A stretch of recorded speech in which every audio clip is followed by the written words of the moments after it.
From the All Indiana Podcast Network, this is the News 8 Daily 8. Now, the latest news. Kylie Conway has the latest news. The top headlines. News you can use. Please stand by. Sponsored by LCS Heating and Cooling. Now, here's Wish TV's Kylie Conway.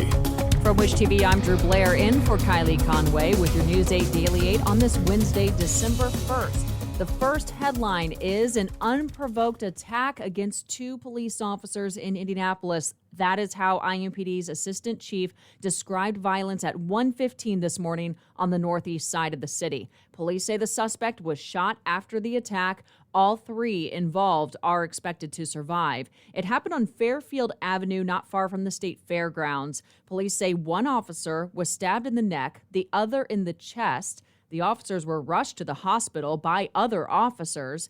IMPD says the officers were responding to a call for help at a vacant residence.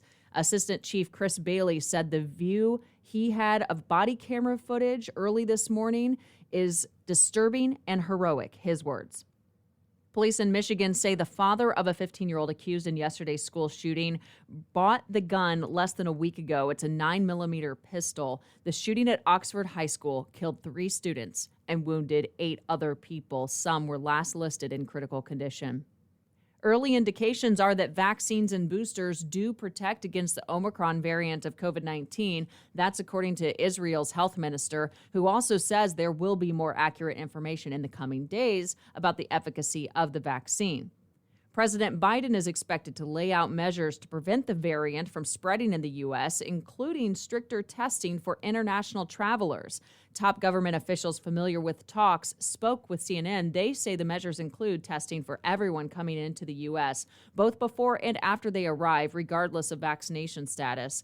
A White House official says a mandatory quarantine for U.S. citizens returning home is not being considered. The next half of the headlines topping your Wednesday Daily 8 after this.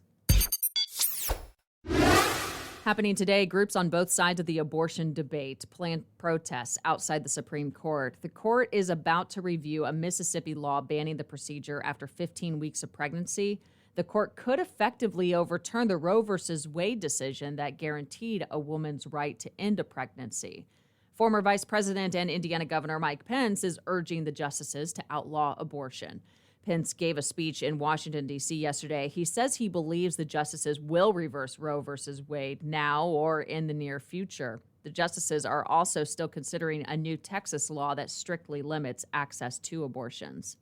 The FDA will now consider a panel's decision to recommend emergency use authorization of Merck's COVID-19 antiviral pill. The drug maker says for it to be effective, people would need to take multiple pills several times a day for 5 days. It would be the first pill doctors could prescribe for virus patients who are at risk of developing severe symptoms. According to Merck, the pill reduces the risk of hospitalization or death by 30%. If you want to go to the Big Ten title game this Saturday at Lucas Oil Stadium, tickets are getting pricey and rooms are hard to find. This is Michigan's first time playing in the title game.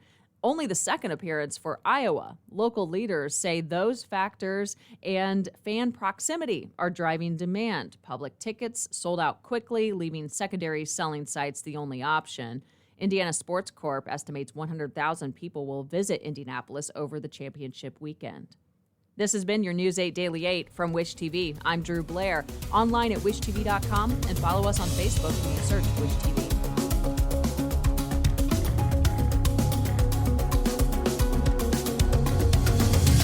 The News 8 Daily 8 is sponsored by LCS Heating and Cooling. Be sure to like and subscribe to this podcast, The News 8 Daily 8 with Kylie Conway.